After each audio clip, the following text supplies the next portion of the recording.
So let's go. So today we'll be completing the CSS and the JavaScript for our form. So let's go over the spec editor and let's finish up. So this is what we did yesterday,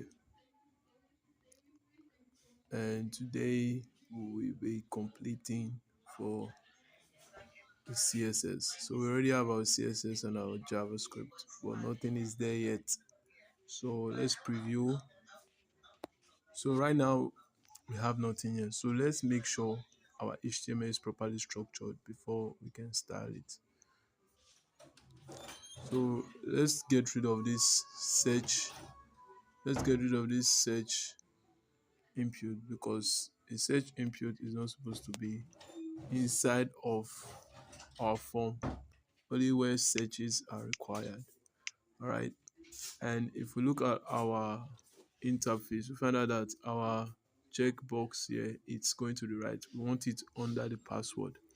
So let's add that the arrow tag over here again.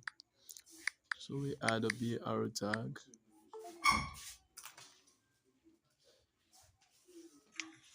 So let's check and see if it works. All right, proper. So let's also add a b arrow tag at the ending of here. I will start this way, and then I will teach you how to style it the proper way without using multiple b arrow tags. Right, it's not every time you want to be using b arrow tags. So let's also add b arrow tag at the end of this label. All right. So we run it and we got a proper HTML. Let's start.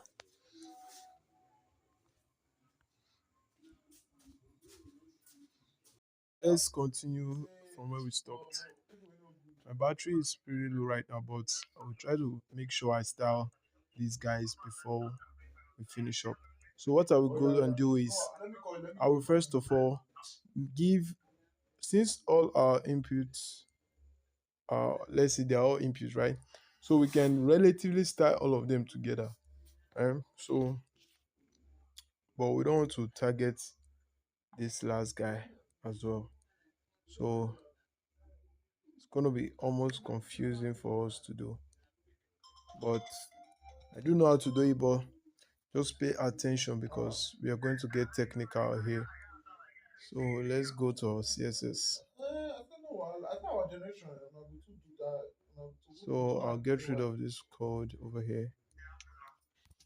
So I want to target the universe